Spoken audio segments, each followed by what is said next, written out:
आपल्या ऑनलाईन प्लॅटफॉर्मवर मागच्या लेक्चर्समध्ये भाग 1 कंप्लीट केला. आता भाग 2 बघायचा आहे. याच्यामधून आपण जास्तीत जास्त इन्फॉर्मेशन पण आणि ऑलॉंग विथ दॅट कशा प्रकारचे क्वेश्चन विचारले जातात हे आपण इथं बघतोय. त्यामुळं वेळ न दौडवता आपण भाग 2 चा असलेला पहिला क्वेश्चन बघून घेऊ. पहिला क्वेश्चन काय सांगतोय. पहिला क्वेश्चन आहे एमपीएससी मेन्स 2022 चा. मग पहिलं स्टेटमेंट काय आहे, संविधान सभेने राष्ट्रीय ध्वज 22 जुलै 1947 ला स्वीकृत केला. दुसरा स्टेटमेंट आहे संविधान सभेने राष्ट्रगीत 24 जानेवारी 1949 ला रोजी स्वीकृत केलं. तिसरं स्टेटमेंट आहे संविधान सभेने भारताचे राष्ट्रपती म्हणून डॉक्टर राजेंद्र प्रसाद यांची निवड 26 जानेवारी 1950 रोजी केली. आणि त्याच्यानंतर चौथं आहे संविधान सभेने शेवटचे अधिवेशन 24 जानेवारी 1950 ला रोजी घेतलेले आपल्याला दिसून येत आहे. समहाऊ हा पण क्वेश्चन रिपीटेड क्वेश्चन आहे.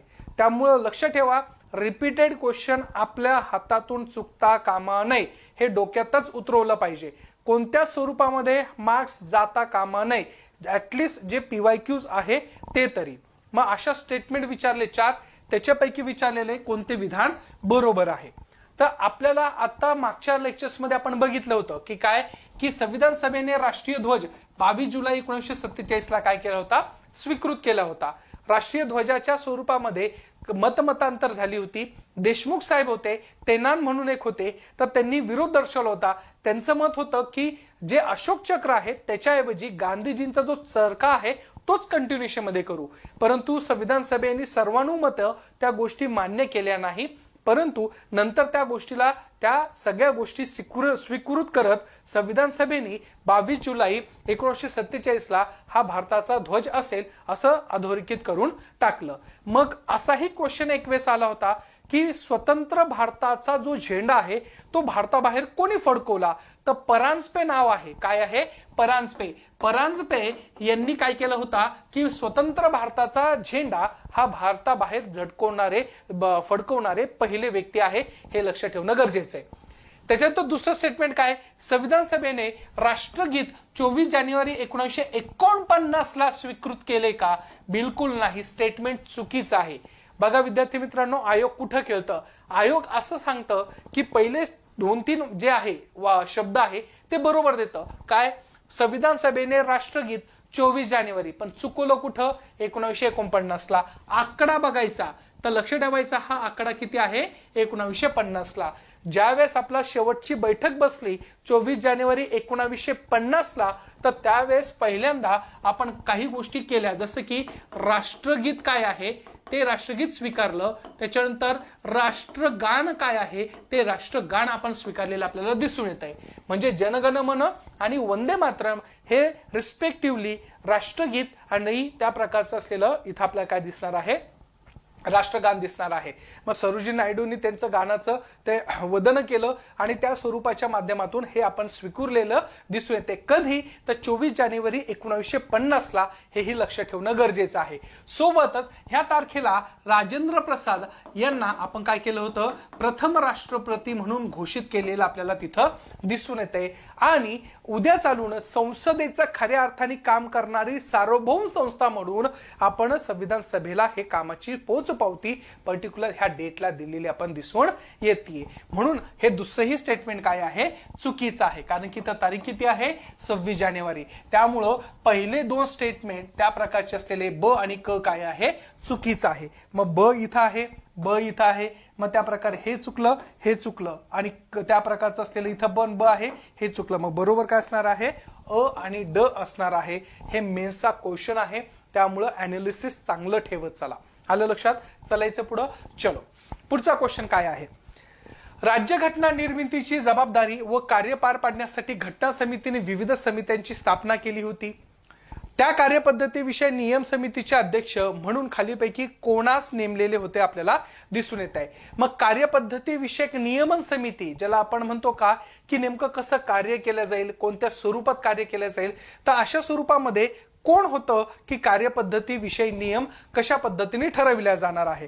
तर लक्षात ठेवायचं, कार्यपद्धती विषयक नियमाच्या बाबतीमध्ये ज्यावेळेस आपण विचार करतो तर त्यावेळेस आपल्याला डॉक्टर राजेंद्र प्रसाद हे नाव समोर येताना इथं लक्षात येऊ शकतं. म्हणून कार्यपद्धतीचं असलेल्या नियामकाविषयी समिती कोण आहे, डॉक्टर राजेंद्र प्रसाद आहे, हे लक्षात ठेवणं गरजेचं आहे. लक्षात, आंबेडकर तर असू शकत नाही, अल्लादी कृष्ण स्वामी अय्यर पण असू शकत नाही. फक्त कन्फ्युजिंग विद्यार्थ्यांना कुठं होतं तर दोन आहे, ते म्हणजे काय असणार आहे, एक तर राजेंद्र प्रसाद किंवा डॉक्टर के.एम. मुळशी आहे. इथं कन्फ्युज होण्याचा शक्यता असते. परंतु लक्षात ठेवायचं, डॉक्टर राजेंद्र प्रसाद कार्यपद्धती नियमाविषयक असलेल्या समितीचे असलेले अध्यक्ष आपल्याला दिसून येते.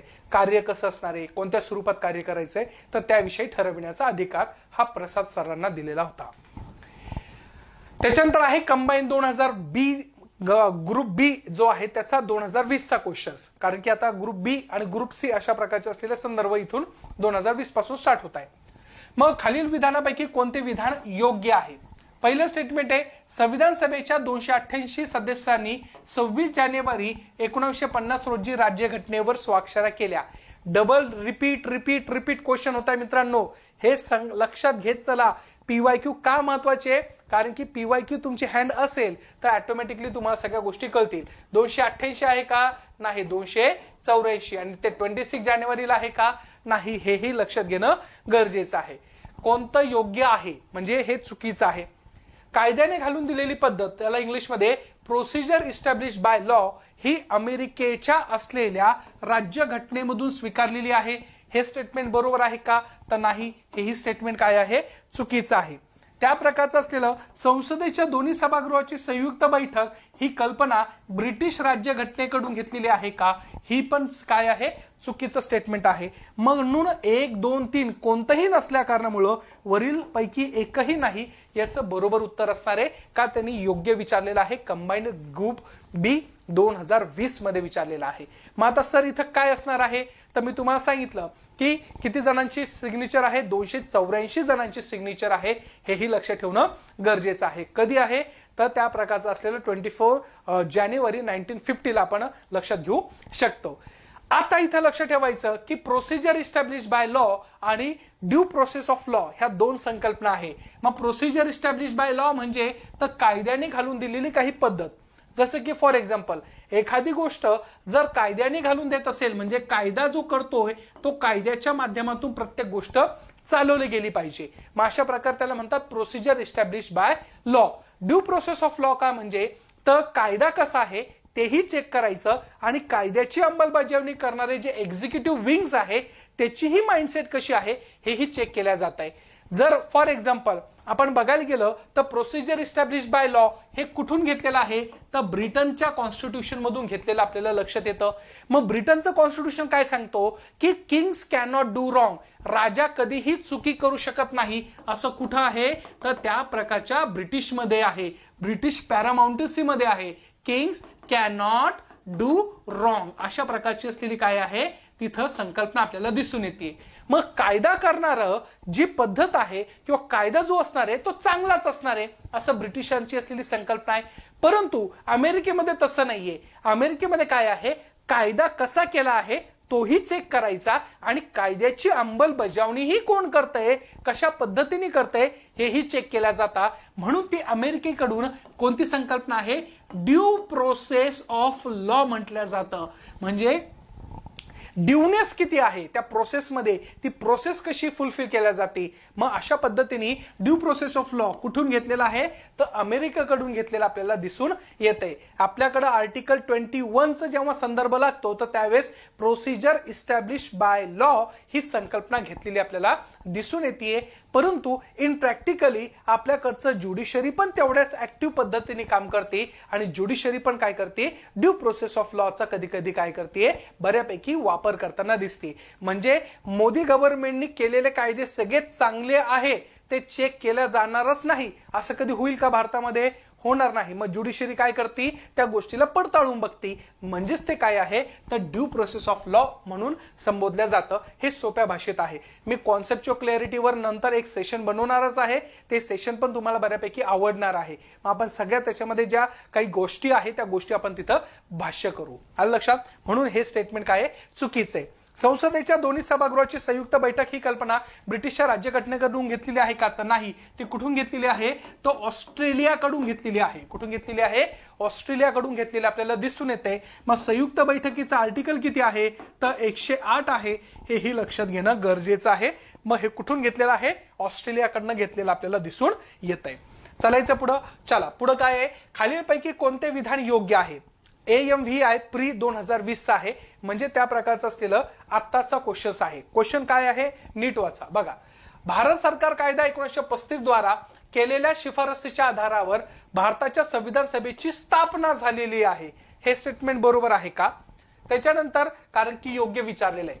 दुसरं स्टेटमेंट आहे, संविधान सभेचे उपाध्यक्ष म्हणून 11 डिसेंबर 1946 ला HC मुखर्जी यांची निवड झाली आहे का? तिसरं स्टेटमेंट आहे, जवाहरलाल नेहरू यांची नियम समिती, सुकाणू समिती आणि हंगामी समितीच्या अध्यक्षपदी नियुक्ती झालेली होती का? मग अशा प्रकारचं असलेलं योग्य कोणतं आहे असं विचारलेलं आपल्याला दिसून येते. मग अशा वेळेस आपल्याला काय दिसून येते की पर्टिक्युलर हे तिन्ही स्टेटमेंट काय आहे? चुकीचे आहे. म्हणून वरीलपैकी एकही नाही, हे अशा प्रकारचं याचं इथं काय उत्तर असणार आहे. मग आपण बघून घेऊ की आपल्याला माहिती आहे की संविधान सभेची स्थापना कशामुळे झालेली आहे? तर 1946 चा जो कॅबिनेट मिशन प्लॅन्स आहे, त्या कॅबिनेट मिशन प्लॅन मुळे झालेली आहे. म्हणजे त्या प्रकारचं असलेलं कॅबिनेट मिशन, त्रिमंत्री योजना हे भारतामध्ये आलं आणि त्यांनी सगळ्या गोष्टी प्लॅन आखून दिल्या.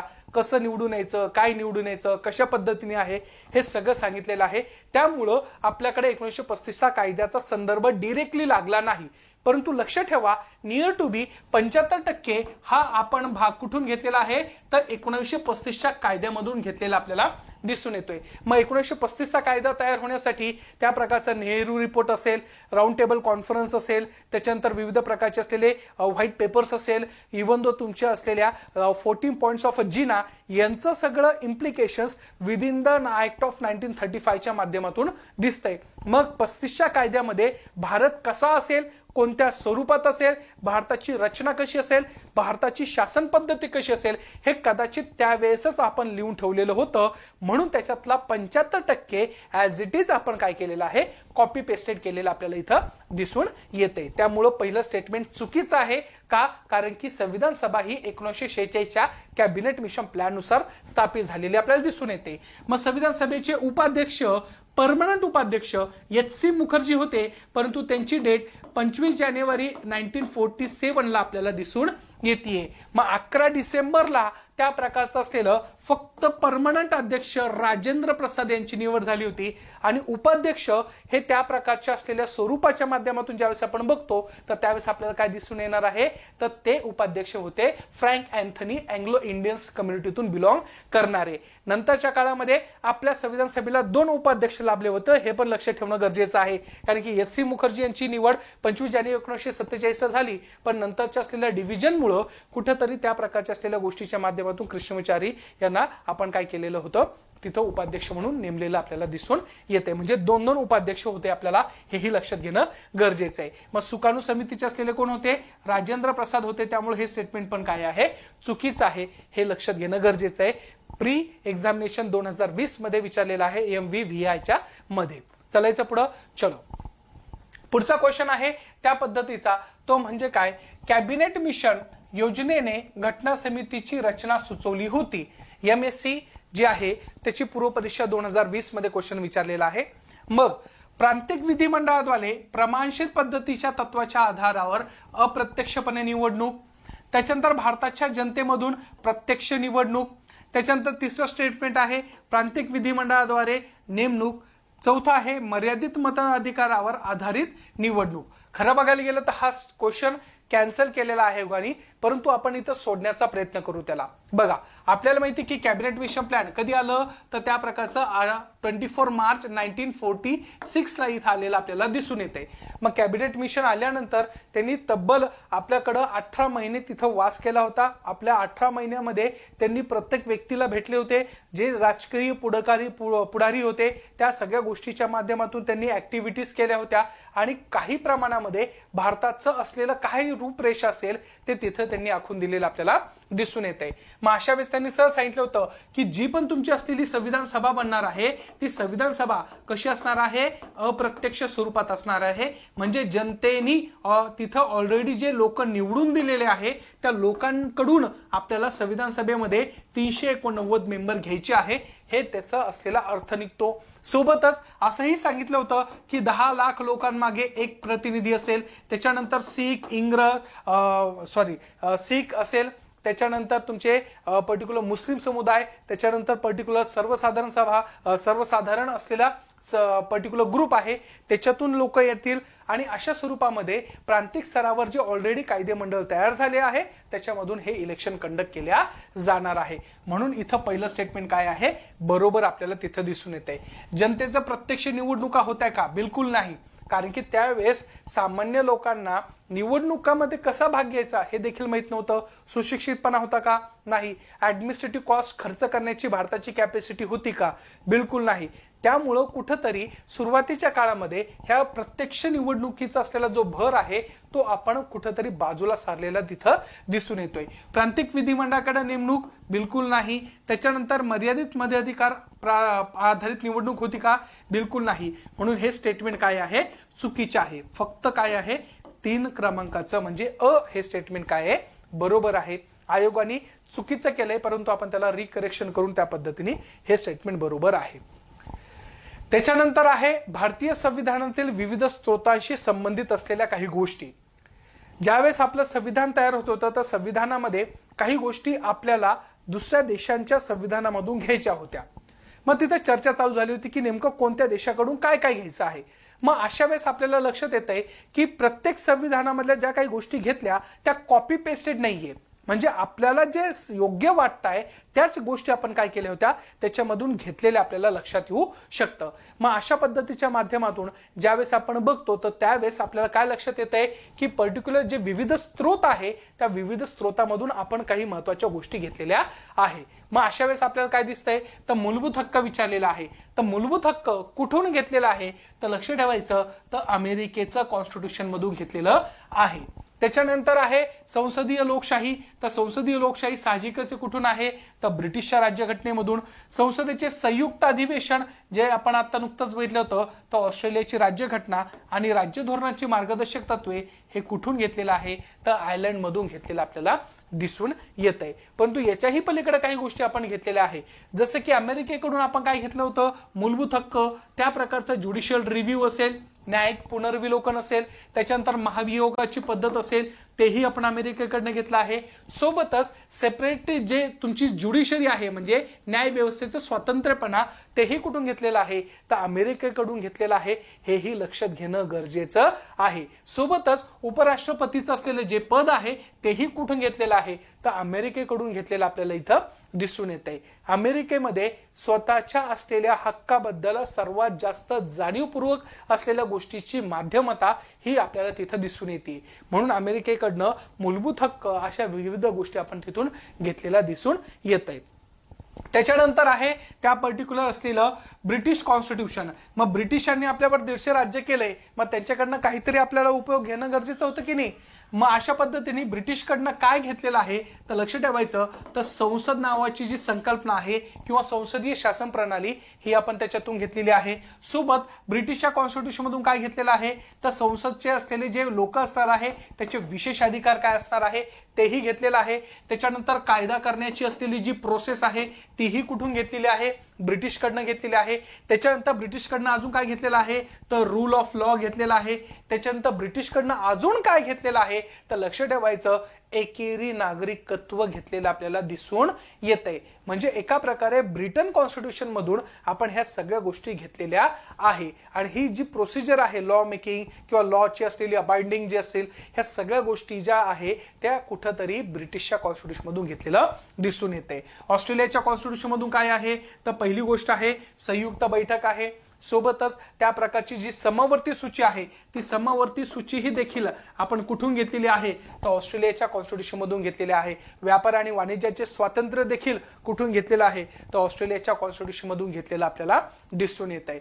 मग अशा पद्धतीने त्याच्यानंतर डीपीएसपी आहे, डीपीएसपी आयर्लंड मधून घेतलेलं आपल्याला दिसून येत आहे. मग ह्या सगळ्या गोष्टीचे ज्यावेळेस आपण बघतो तर त्यावेळेस तुम्हाला डिरेक्टली विचारलेलं काय आहे की कोणतं बरोबर आहे. मग आता आपण जर इथं बघायला गेलं तर अ ब क ड मग अशा स्वरूपामध्ये अ चं काय आहे 2 आहे, क ब चं त्या प्रकारचं असलेलं 3 आहे, क चं काय आहे 4 आहे आणि त्या प्रकारचं ड चं 1 आहे. म्हणून स्टेटमेंट काय असणार आहे 3 क्रमांकाचं बरोबर असणार आहे. आलं लक्षात. हे सगळं तुम्हाला माहिती असणं अपेक्षित आहे, किंबहुना हे तुम्हाला पाठ असणं गरजेचं आहे. सोबतच जर्मनीची जेव्हा आपण घटना बघतो तर जर्मनीच्या घटनेमधून इमर्जन्सी प्रोव्हिजन मध्ये जेव्हा फंडामेंटल राईट्स आपले सप्रेस केल्या जातात ते आपण तिथून घेतलेलं आहे. सोबतच कॉन्स्टिट्यूशन अमेंडमेंट जी पॉवर आहे ती कॉन्स्टिट्यूशन अमेंडमेंट पॉवर आपल्याला काय दिसतीये की पर्टिक्युलर साऊथ आफ्रिकेच्या असलेल्या कंट्रीकडून घेतलेला आहे 368 च्या माध्यमातून. ह्या सगळ्या गोष्टी आपण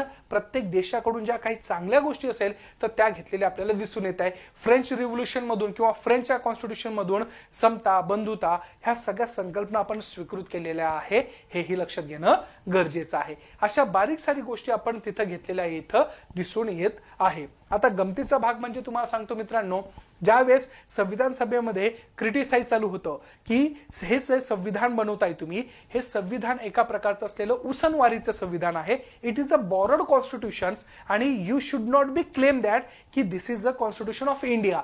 त्यावेळेस doctor B R Ambedkar sir हसले आणि डॉक्टर बी आर आंबेडकर सरांनी एक शब्द सांगितला, okay I am admire that कि this constitution is a borrowed constitution, but first of all this is not a copy pasted constitution. Copy paste केलेलं नाहीये. आणि second thing is if you are saying that this is a constitution of a particular borrowed constitutions, then there is no need to read other constitution of any country. तुम्हाला दुसऱ्या देशाचं संविधान वाचायची गरज पडणार नाही. जर आपल्या भारताचं संविधान तुम्ही वाचला तर त्या प्रकारे संपूर्ण जगाचं संविधान वाचल्यासारखं तुम्हाला फील होईल. त्यामुळे it is a proud movement that की it should be called as a India the constitution of a world, not a constitution of a India. अशा प्रकारचे मार्मिक स्वरूपामध्ये ज्यावेळेस आंबेडकर सरांनी तिथं समोरच्याला शांत केलं तर त्यावेळेस आपल्याला त्याची महती इथं लक्षात येऊ शकते. आलं लक्षात. मग अशा पद्धतीने ह्या सगळ्या गोष्टी लक्षात घेणं गरजेचं आहे.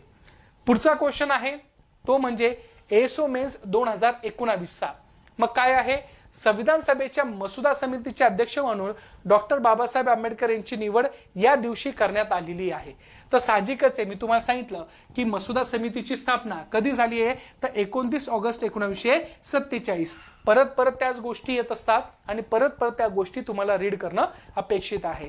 कदाचित आता हे व्हिडिओ ऐकल्यानंतर तुम्हाला कॉन्फिडन्स लेवल झाला असेल की आता मला त्या प्रकारचं असलेलं कोणतीही भीती असणार नाही. आता त्या प्रकारे प्रत्येक चॅप्टर वाईज आपण काय करतोय अशा प्रकारचे पीवायक्यू सगळे घेऊन टाकणार आहे.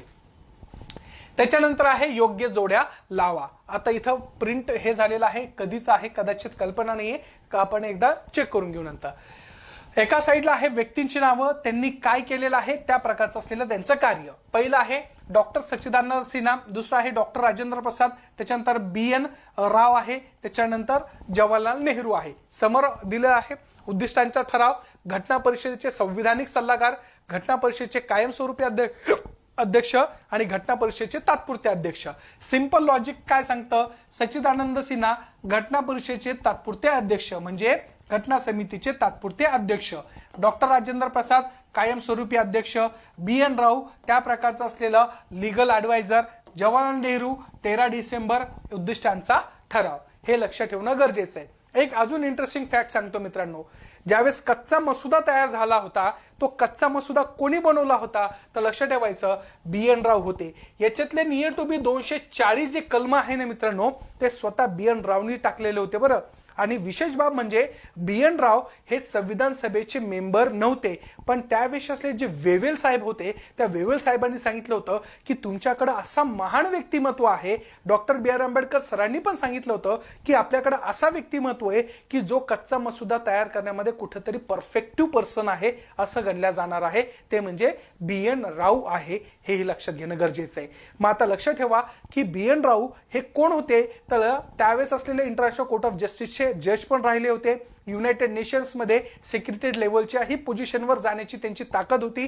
अशा विविध मोठमोठ्या स्वरूपामध्ये इंटेलेक्च्युअल पर्सन म्हणून जर कोणाला गणलं जातं तर he was the B N Rau, हे लक्ष ठेवणं गरजेचं आहे. त्यामुळं याचं असलेलं स्टेटमेंटमध्ये जर बघायला गेलं तर आपल्याला काय दिसतंय की पर्टिक्युलर कोणतं एकचं काय असणार आहे, तर त्या प्रकारचं तात्पुरते अध्यक्ष म्हणजे अचं 4 आहे. मग अचं 4 इथं आहे, त्याच्यानंतर बचं 3 आहे, मग बचं 3 इथं पण आहे. बी एन राव त्या प्रकारे 2 म्हणजे कचं त्या प्रकारे 2 म्हणजे स्टेटमेंट काय असणार आहे हे, कारण की अ ब क आणि ड अशा प्रकारे तिथं दिसून येत आहे. आलं लक्षात, अशा स्वरूपातलं आहे. त्याच्यानंतर आहे पुढचा क्वेश्चन, तो म्हणजे काय, खालीलपैकी कोणती बाब जुळत नाही, म्हणजे कोणतं चुकीचं आहे थोडक्यात. मग ते स्टेटमेंट कधीचा आहे, तो हा राज्यसेवा पूर्व परीक्षा 2019 आहे. मग याच्यामध्ये काय, 11 डिसेंबर 1946 नेहरूंनी संविधान सभेमध्ये उद्दिष्टांचा ठराव मांडला, चुकीचा आहे. 29 ऑगस्ट 1947 मसुदी समितीची स्थापना झाली आहे, बरोबर. त्याच्यानंतर 26 नोव्हेंबर 1949 भारतीय जनतेने संविधान स्वीकृत केलं व अधिनियमित करून स्वप्रत अर्पण केलेली आहे, हेही बरोबर आहे. त्याच्यानंतर त्या प्रकारचं असलेलं 24 जानेवारी 1950 संविधान सभेच्या सदस्यांनी अंततः संविधानावर स्वाक्षऱ्या केल्या आहे, म्हणजे हेही बरोबर आहे, हेही बरोबर आहे, हेही बरोबर आहे. त्या प्रकारचं असलेलं पहिलं स्टेटमेंट काय आहे, चुकीचं आहे. का जुळत नाही, हे कधी मांडलं तर 13 डिसेंबरला मांडलेलं आपल्याला तिथं दिसून येतंय. आलं लक्षात. मग अशा पद्धतीच्या माध्यमातून तुम्हाला हे सगळं लक्ष ठेवणं गरजेचं आहे. म्हणून बघा, तुम्हाला क्वेश्चन्स अवघड विचारल्या जात नाही, वेगळं काही पाठ करायची गरज पडेल का, नाही. आयोग सिंपल क्वेश्चन विचारतं, आयोग तारखांवर खेळतं. आयोग पहिल्या चॅप्टरमध्ये काय विचारतं, तर पहिली गोष्ट तारीख, त्याच्यानंतर तुमचे असलेले काही फॅक्ट्स अँड फिगर आहे ते विचारतं, व्यक्तींची नावं, जोड्या लावा, याच्यावर जास्त क्वेश्चन विचारतो. त्यामुळं आपल्याला जास्त त्या प्रकारचं डिफिकल्ट करून घ्यायचं नाही. आलं लक्षात. चला पुढचा क्वेश्चन आहे त्या प्रकारचा, तो म्हणजे काय, भारतीय राज्यघटनेच्या मसुदा समितीचे सदस्य ओळखा. मग आता इथं मसुदा समितीचे सदस्य कोण होते हे आपल्याला ओळखायचं आहे. टॅक्स असिस्टंट मेन्स 2019 मध्ये क्वेश्चन विचारलाय. डॉक्टर राजेंद्र प्रसाद, गोपाल स्वामी अय्यंगार, के एम मुंशी, अल्लादी कृष्णस्वामी अय्यर. कोण होतं, तर त्या प्रकारचं असलेलं ब क ड होतं, म्हणजे स्टेटमेंट 3 होतं. राजेंद्र प्रसाद होते का, नाही. आता पाठ झालं असेल तुम्हाला की कोण आहे काय नाही, आलं लक्षात. त्यामुळं सेकंड ऑप्शन असणार आहे. चलायचं पुढं. चलो पुढचा क्वेश्चन, क्लर्क मेन्स 2019 क्वेश्चन आहे, मोठा क्वेश्चन आहे. भारतीय घटना समितीबाबत खालीलपैकी विधाने विचारत घ्या. पहिलं स्टेटमेंट काय आहे, 1946 मध्ये कॅबिनेट मिशन योजनेनुसार भारतीय घटना समिती गठीत करण्यात आली, ऍब्सोल्युटली.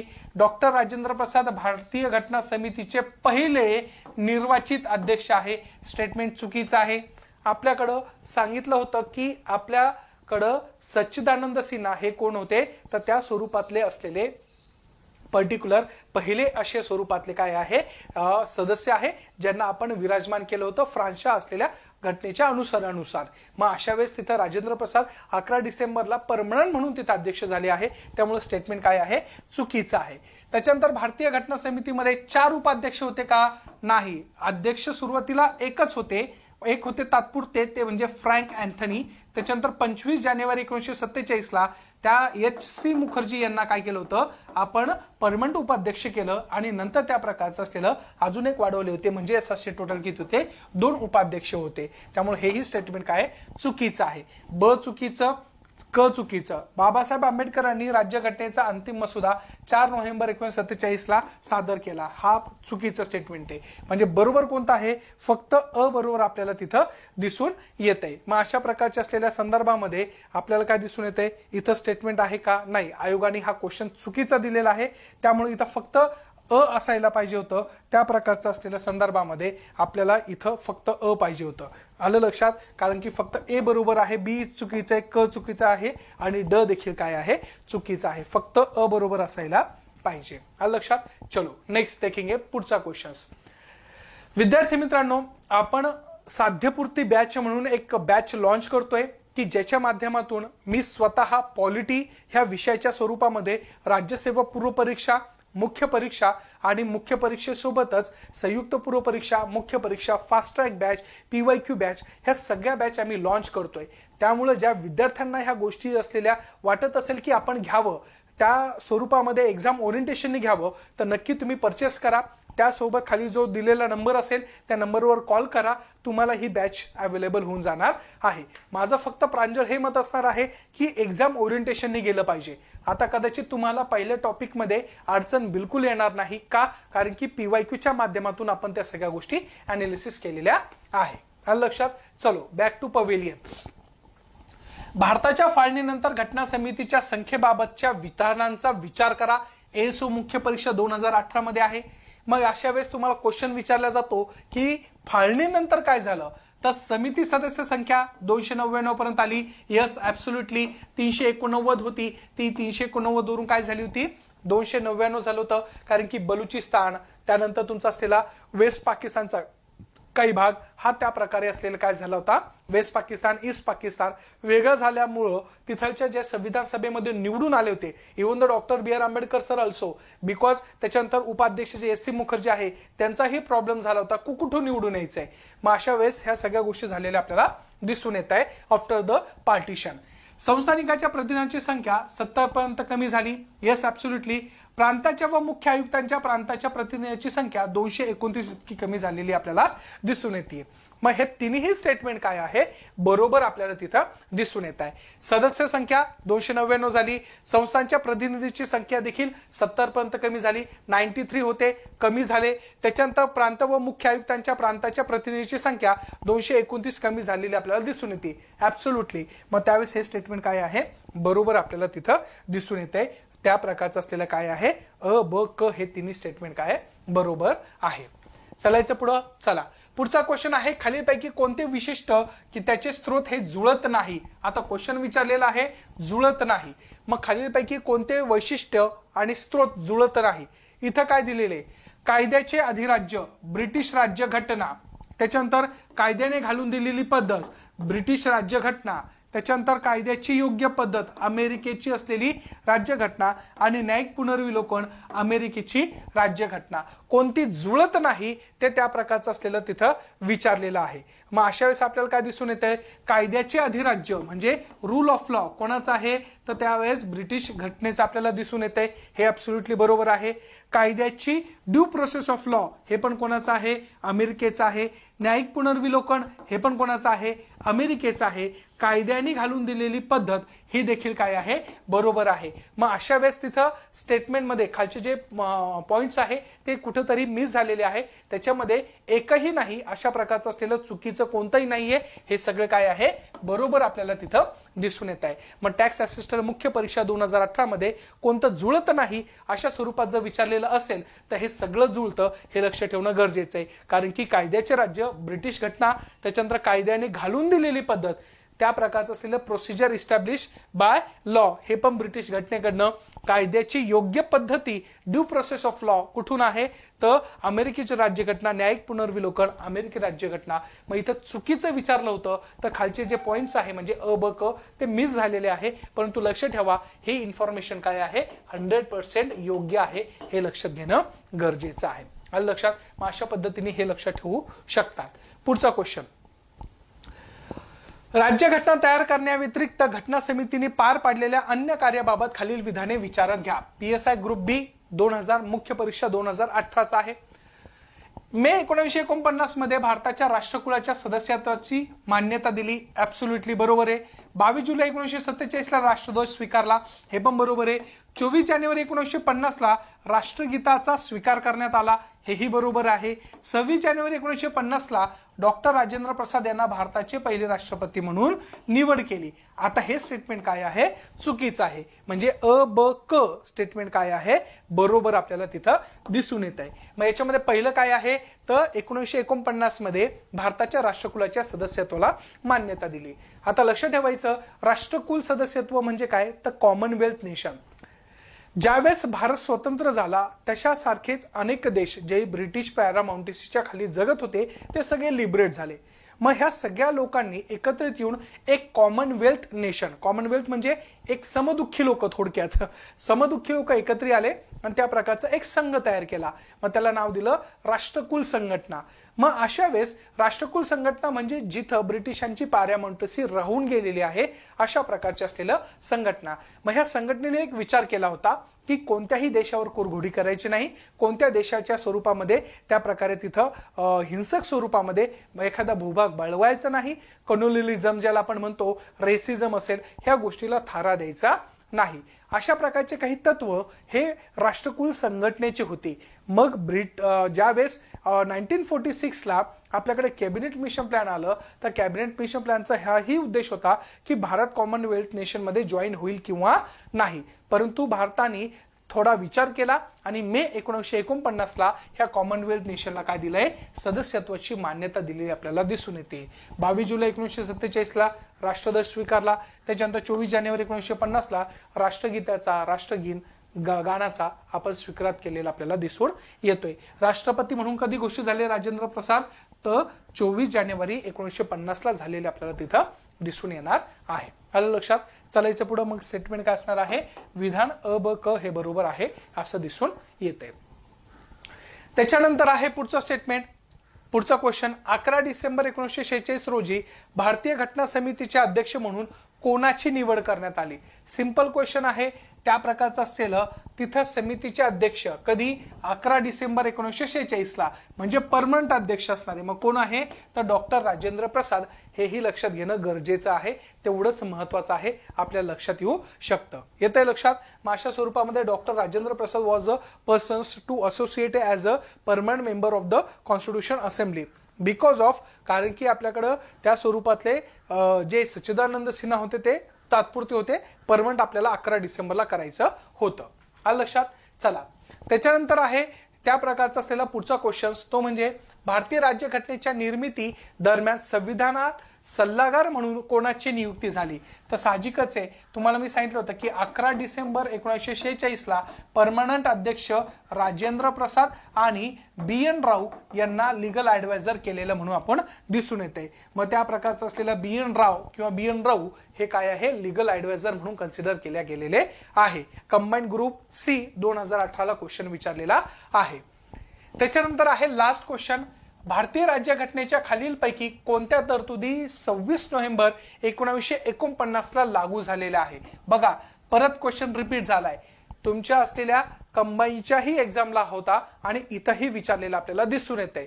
मग अशा पद्धतीने राज्यसेवा पूर्व परीक्षेला की 26 नोव्हेंबर 1949 ला कधी लागू झाल्या, कोणत्या लागू झाल्या, तर लक्ष ठेवायचं नागरिकत्व असेल, त्याच्यानंतर त्या प्रकारच्या असलेल्या निवडणुका, तात्पुरती संसद, म्हणजे पहिलं, दुसरं, तिसरं स्टेटमेंट बरोबर आहे, चौथं चुकीचं आहे, अ ब क बरोबर आपल्याला तिथं दिसून येत आहे. मग पहिलं स्टेटमेंट काय आहे, बरोबर इथं आहे, हे लक्षात घेणं गरजेचं आहे. आलं लक्षात. मग अशा पद्धतीने आपल्याकडच्या असलेला ह्या भाग 2 मध्ये जेवढे पण काही महत्वाचे क्वेश्चन्स जे की रिपीट झाले होते त्या रिपीटचे असलेले काही संदर्भ घेऊन आपण जे ओव्हरलॅपिंग आहे ते बाजूला सोडून आपण महत्वाच्या असलेल्या गोष्टी इथं घेतलेल्या इथं दिसून येत आहे. म्हणून तुम्हाला आता अभ्यासाचा अप्रोच आला असेल की कशा प्रकारे तिथे अप्रोच करायचा आहे. तर लक्ष ठेवा मित्रांनो, आता पहिला चॅप्टर जो आहे, पहिल्या चॅप्टर मध्ये तुम्हाला अभ्यास करायचा असेल तर काय करायचा, फर्स्ट चॅप्टर मध्ये, तर फर्स्ट चॅप्टर मध्ये पहिला अभ्यास करायचा, तुम्हाला फॅक्ट्स महत्वाचे आहे, त्या फॅक्ट्स पाठ करायच्या. त्यासोबत तुम्हाला काही दिनांक महत्वाचे आहे, जसे की 9 डिसेंबर, 11 डिसेंबर, 13 डिसेंबर, 25 जानेवारी, त्याच्यानंतर 24 जानेवारी असेल, त्या प्रकारचं असलेलं इयर पण तुम्हाला लक्ष ठेवणं गरजेचं आहे. दिनांक आहे त्या प्रकारचं असलेले नाव, व्यक्तीचे नाव, त्याच्यानंतर समितीचे नाव, हे तुम्हाला पाठ करणं गरजेचं आहे. म्हणजे दीज आर द एरिया की जिथं तुम्हाला कंटिन्युअसली पहिल्या चॅप्टरमध्ये क्वेश्चन्स विचारल्या जातात, मग तुम्हाला हे पाठ करणं अपेक्षित आहे. मग चॅप्टरमध्ये आपण PYQ का घेतोय? कारण की तुम्हाला कळल की एक्झॅक्टली कशा प्रकारे क्वेश्चन विचारल्या जातो. आलं लक्षात? मग अशा पद्धतीने तुमची तयारी असायला पाहिजे, जेणेकरून तुमच्या असलेल्या सगळ्या एक्झाममध्ये कसाही क्वेश्चन येऊ द्या, कोणताही क्वेश्चन येऊ द्या, तुम्हाला डील करता येईल. आपण मुख्य परीक्षेचेही क्वेश्चन घेतले, पूर्व परीक्षेचेही क्वेश्चन घेतलेले. हा मूळ उद्देश हाच आहे की तुम्हाला जास्तीत जास्त पोहोचल्या पाहिजे सगळ्या गोष्टी. आलं लक्षात? चला भेटूया दुसऱ्या चॅप्टरमध्ये नेक्स्ट लेक्चर्समध्ये. Thank you so much.